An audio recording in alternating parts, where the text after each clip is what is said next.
मंडी में मंत्री जगत नेगी पर बरसे बीजेपी मुख्य प्रवक्ता राकेश जम्वाल। सीबीआई को प्रश्न चिन्ह बताने का किया विरोध, कहा सीबीआई पर हमला नहीं, ये न्याय प्रक्रिया पर है सीधा प्रहार। शिमला एसपी संजू ने बीजेपी एमएलए सुधीर पर किया मानहानि का केस दायर। सुधीर ने हाईकोर्ट कार्रवाई का वीडियो किया था वायरल, छवि खराब करने की बताई साजिश।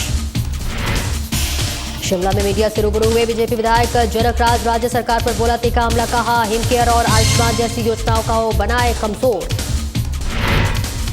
सोलन में ऑपरेशन सिंदूर की सफलता पर जश्न, नारी शक्ति ने निकाली शौर्य सम्मान यात्रा, सरकार और सेना के साथ को किया नमन।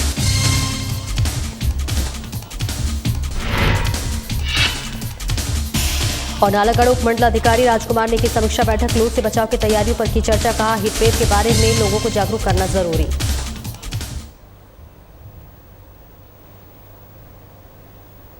नमस्कार, स्वागत है आपका। मैं हूं आपके साथ सपना दीपक मदेशिया। बुलेटिन का आगाज करेंगे। हिमाचल हाईकोर्ट की ओर से विमल नेगी की संदिग्ध मौत की जांच सीबीआई को सौंपने के आदेश ने राज्य सरकार की असलियत उजागर कर दी है। जब अब सच्चाई की परतें खुलने की बारी है तो मंत्री जगत नेगी सीबीआई की कटघरे में ही खड़ा कर रहे हैं और ऐसे में असल में उनका ये बयान एक तरह की घबराहट, बौखलाहट और प्रशासनिक भ्रष्टाचार को ढकने की कोशिश है। बीजेपी मुख्य प्रवक्ता राकेश जम्वाल ने कहा है कि सीबीआई को प्रश्न चिन्ह बताकर मंत्री जगत नेगी किसे बचाना चाहते हैं। एसआईटी को क्लीन चिट देने की इतनी जल्दी क्यों है और इसी के साथ क्या इसलिए कि अगर निष्पक्ष जांच हुई तो हिमाचल सरकार के कई अफसरों और नेताओं की पोल खुल सकती है। उन्होंने कहा कि मंत्री नेगी को गुड़िया कांड याद है, लेकिन वे भूल जाते हैं कि उसी मामले में सबूतों से छेड़छाड़ हुई थी और उस वक्त प्रदेश में कांग्रेस की सरकार थी। सीबीआई ने वही सच्चाई बाहर लाई जिसे कांग्रेस की पुलिस छिपा रही थी। अब वही मंत्री फिर मानसिकता से सीबीआई पर हमला कर रहे हैं।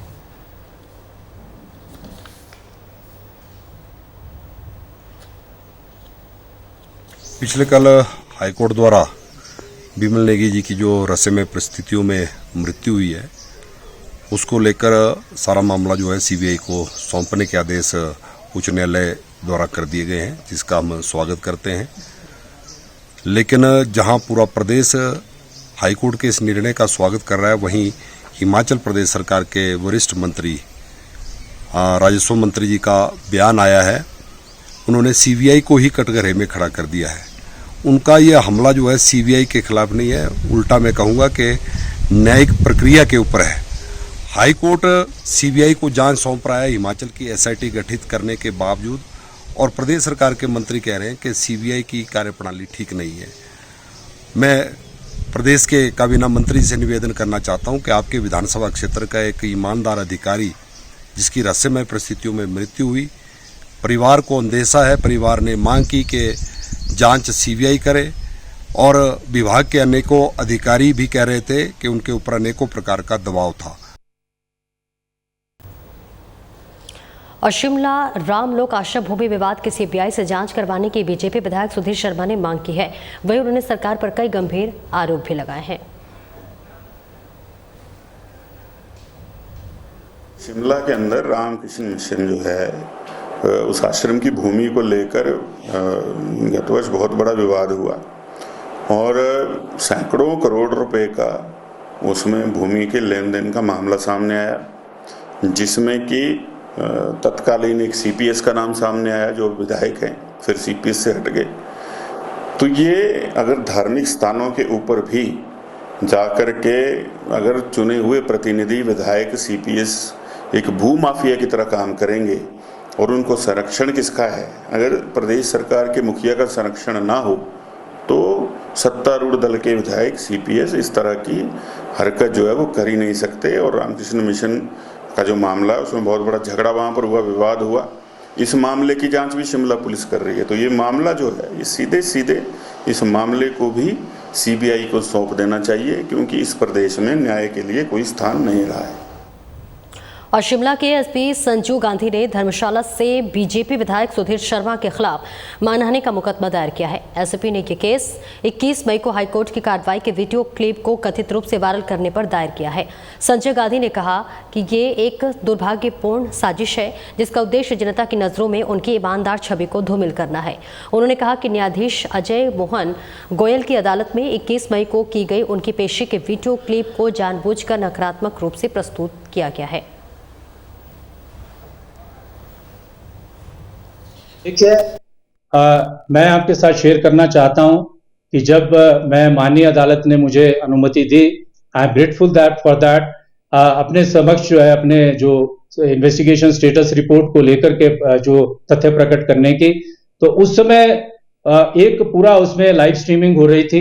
उस लाइव स्ट्रीमिंग को जो है हिमाचल प्रदेश हाईकोर्ट के नियमों के विपरीत जो ऑनरेबल विधायक माननीय सुधीर शर्मा हैं, उन्होंने अपने स्वार्थ के लिए, क्योंकि जो एमएलए की खरीद फरोख्त जो मैटर है उसमें उनको इन्वेस्टिगेट किया जा रहा है, उसमें जो है वो प्रमुख मास्टरमाइंड जो है अभी तक डिटेक्ट हुए हैं, उन्होंने दुर्भावना से, मेरे प्रति दुर्भावना से और मेरी प्रोफेशनल इंटेग्रिटी को क्वेश्चन करने के लिए और जनता को ये दर्शाने के लिए कि मेरा किस प्रकार से माननीय अदालत में जो है वो उन्होंने ऐसा दर्शाया और बहुत नेगेटिव तरीके से पिक्चर को पोर्ट्रे किया, वो सारा का सारा नहीं किया जा सकता था रूल्स के हिसाब से। उस संबंध में मैंने कल एक पिटीशन दायर की है और माननीय अदालत से ये भी उसमें प्रेयर की है कि कंटेम्प्ट ऑफ प्रोसीडिंग्स के साथ साथ कॉपीराइट और इंफॉर्मेशन एक्ट में उनके खिलाफ कार्रवाई की जाए। और हिमाचल प्रदेश पुलिस महकमे में एक बड़ा विवाद छिड़ गया है। शिमला एसपी ने प्रदेश के पुलिस महानिदेशक डॉक्टर अतुल वर्मा पर गंभीर आरोप लगाए हैं। एसपी ने डीजीपी पर जांच में हस्तक्षेप, झूठे शपथ पत्र दाखिल करने जैसे कई गंभीर आरोप लगाए हैं। पुलिस अधीक्षक का दावा है कि उन्होंने एक संवेदनशील मामले की जांच पूरी ईमानदारी के साथ की। एसपी ने आरोप लगाया है कि विमल नेगी मामले में डीजीपी की तरफ से दायर किया गया शपथ पत्र गैर जिम्मेदाराना है और संजू गांधी ने जो है सीआईडी की जांच से संबंधित लीक हुए पत्र में भी डीजीपी कार्यालय के निजी स्टाफ के संलिप्त होने की बात कही है। एसपी संजीव कुमार गांधी ने कहा कि डीजीपी ने सीआईडी में अपनी पसंद के अधिकारियों से जांच कराने की कोशिश की और कोर्ट को गुमराह करने वाले शपथ पत्र दायर किए। वहीं व्यापारी निशांत शर्मा मामले का हवाला देते हुए उन्होंने बताया कि इससे पहले भी उन्होंने संजय कुंडू के कार्यकाल में बिना किसी पक्षपात के उच्च न्यायालय में एफिडेविट दायर किया है था। ऐसे में एसपी ने यह भी खुलासा किया है कि एक अन्य मामले में डीजीपी ने अपने अधीनस्थ कर्मचारियों पर दबाव डालकर झूठी रिपोर्ट तैयार करवाई और ऐसे में इसके अलावा उन्होंने एक पत्र के जरिए राज्य सरकार को सूचित किया था कि एनएसजी की मदद से एक फर्जी सबूत तैयार कर कुछ अधिकारियों को झूठे मामलों में फंसाने की साजिश रची गई। एसपी का कहना है कि उन्होंने इन सभी मामलों की जानकारी समय समय पर राज्य सरकार और एडवोकेट जनरल को भी दी है, लेकिन अभी तक इन पर उचित कार्रवाई नहीं हुई है।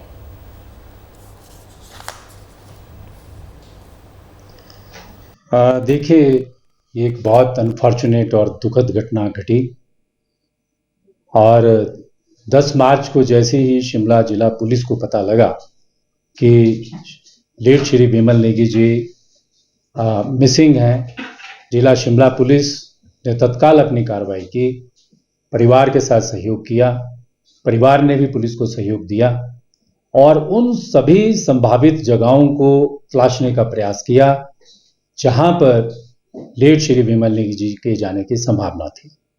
इसी दिशा में हमें पता चला कि विमल नेगी जी आखिरी बार घुमारवी बस स्टैंड पर देखे गए और उसके बाद उनका कोई पता नहीं चला। हमारे भरसक प्रयास करने के बाद और शिमला में बीजेपी विधायक जनक राज ने मीडिया से बातचीत की। इस दौरान उन्होंने राज्य सरकार पर तीखा हमला बोलते हुए कहा कि हिमकेयर योजना और आयुष्मान भारत जैसी महत्वाकांक्षी योजनाओं को वर्तमान सरकार ने कमजोर कर दिया है। आज सुबह उन्होंने अखबार में पढ़ा कि हिमकेयर योजना के तहत 40 करोड़ जारी किए गए हैं, लेकिन सरकार ने ये नहीं बताया कि अभी भी 450 करोड़ से अधिक की देनदारियां लंबित है। हिमकेयर और आयुष्मान भारत जैसी योजनाएं उन गरीब और जरूरतमंद लोगों के लिए थी जो आर्थिक कारणों से इलाज नहीं करवा पाते थे।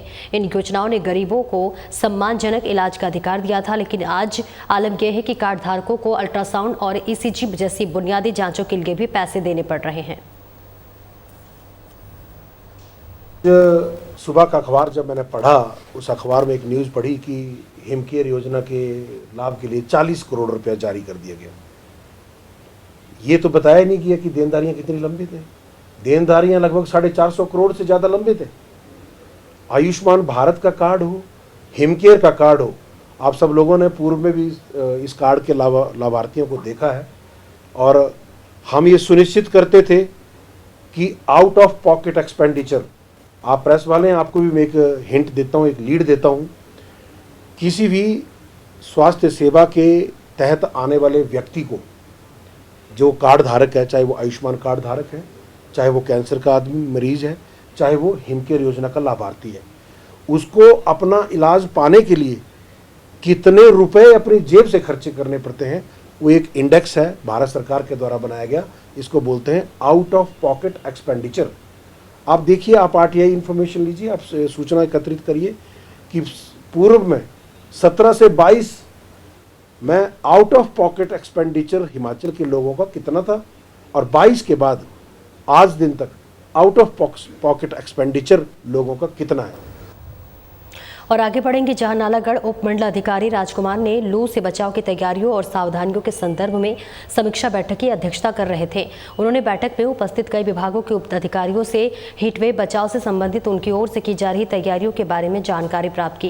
उन्होंने कहा कि स्कूली बच्चों के साथ साथ आमजन को भी हीटवेव के बारे में जागरूक करना अति आवश्यक है। वहीं उन्होंने संबंधित अधिकारियों को स्कूली बच्चों की तरफ से हीटवेव के विषय से संबंधित चित्रकारी और नारा लेखन जैसी प्रतियोगिताएं करवाने और सर्वश्रेष्ठ चित्रकारी और नारा लेखन के पोस्टर सार्वजनिक स्थानों में लगवाने के निर्देश दिए ताकि सभी लोग लू के संदर्भ में जागरूक हो सके और अपना बचाव कर सके।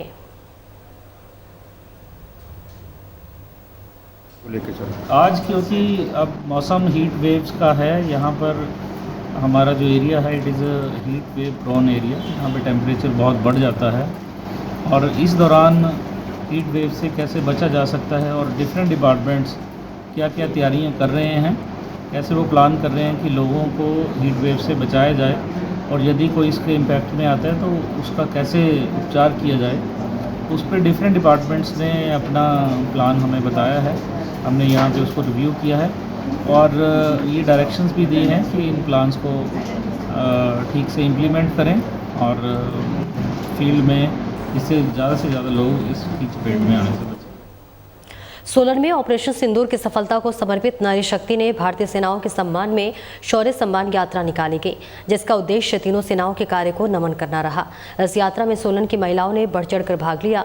शौर्य सम्मान यात्रा की संयोजिका कुमुद ठाकुर ने बताया कि भारतीय सेनाओं के सम्मान को नमन करने के लिए आज शौर्य सम्मान यात्रा निकाली गई, जिसमें सरकार व सेनाओं के कार्य को नमन किया गया। मेरा नाम कुमुद ठाकुर है, मैं अधिवक्ता हूं और इस रैली आज हम शौर्य सम्मान रैली यात्रा निकाल रहे हैं और मैं इस रैली की संयोजक हूं। ये निकाली है, जो ये रैली है हमने पीडब्ल्यूडी रेस्ट हाउस से चिल्ड्रन पार्क तक निकाली थी। ये हमने अपने सैनिकों के अदम्य कार्य के लिए निकाली है, जिन्होंने हमारे देश की रक्षा की। वह हमारी जो गवर्नमेंट है उनकी सपोर्ट से जो आर्मी ने काम किया है वो बहुत ही सराहनीय है और हम निंदा करते हैं आतंकवादियों के जो हरकत उन्होंने की है और हमारी बेटियों के सुहाग उजाड़े हैं। तो उस संदर्भ में हमने आज शौर्य सम्मान यात्रा निकाली है, जो कि हम सब ऑपरेशन सिंदूर को सपोर्ट कर रहे हैं इस यात्रा के थ्रू। और वहीं बद्दी पुलिस द्वारा आज एक महत्वपूर्ण कार्रवाई को अंजाम दिया गया है, जिसमें एनडीपीएस अधिनियम के तहत नामजद एक आरोपी द्वारा अवैध रूप से कब्जा की गई है। विश्वास सरकारी जमीन को मुक्त कराया गया है और ये कार्रवाई राजस्व विभाग और पुलिस विभाग की संयुक्त टीम द्वारा की गई है। एनडीपीएस एक्ट के तहत आरोपी सर्वजीत सिंह उर्फ चिम्मा के खिलाफ पूर्व में 4 एनडीपीएस के मामले में दर्ज है। जांच के दौरान सामने आया कि आरोपी ने अपराध से अर्जित अवैध धन का उपयोग कर एक विश्वास सरकारी भूमि पर अवैध कब्जा कर निर्माण किया था। पुलिस और राजस्व विभाग की टीम द्वारा उक्त स्थल पर पहुंचकर अवैध रूप से निर्मित संपत्ति को ध्वस्त कर दिया गया है और ये कार्रवाई शासन के अपराध मुक्त समाज की दिशा में एक मजबूत संदेश है कि अवैध गतिविधियों और अपराध से अर्जित संपत्ति को बर्दाश्त नहीं किया जाएगा। बद्दी पुलिस ने एक महत्वपूर्ण कार्रवाई करते हुए राजस्व विभाग के साथ एक कार्रवाई को अंजाम दिया है, जिसके तहत एनडीपीएस एक्ट के तहत एक व्यक्ति जिसका नाम सर्वजीत सिंह उर्फ चिम्मा, जो गांव किशनपुरा का रहने वाला है, जिसकी उम्र 31 वर्ष है, इसके खिलाफ 4 एनडीपीएस के मामले दर्ज थे। तो इसके बारे में छानबीन की गई तो पाया गया कि इसने जो है अपना जो घर जो है राज्य सरकार की जो जमीन है उसके ऊपर इसने निर्मित कर रखा है, और एक विश्वास जमीन को जो है इसने कब्जा कर रखा है। तो राजस्व विभाग ने और पुलिस ने कार्रवाई करते हुए उस कब्जे को, अवैध कब्जे को हटाया गया है और उसको जो है नष्ट किया गया है। तो जो भी व्यक्ति एनडीपीएस के तहत ऐसे प्रॉपर्टी को अर्जित करेगा, इलीगल वे से अर्जित करेगा, उसके खिलाफ सबसे सख्त कार्रवाई अमल में लाई जाएगी और इसी कड़ी को आगे निरंतर भी जारी रखा जाएगा। फिलहाल इस बुलेटिन में इतना ही। नमस्कार।